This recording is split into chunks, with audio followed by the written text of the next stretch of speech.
Всім привіт! 20 травня. І так у нас виглядає сорт Аліна Реме. Ось такі кущики. Тут вже кидають пагони. Будуть стаканчики. Сорт Аліна. Там у нас сорт Мурано.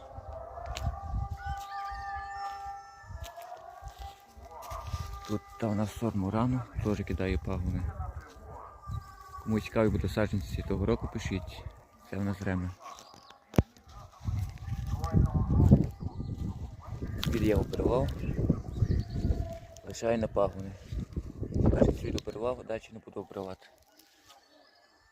Кому цікаво того року, пишіть. Сорт Мурано.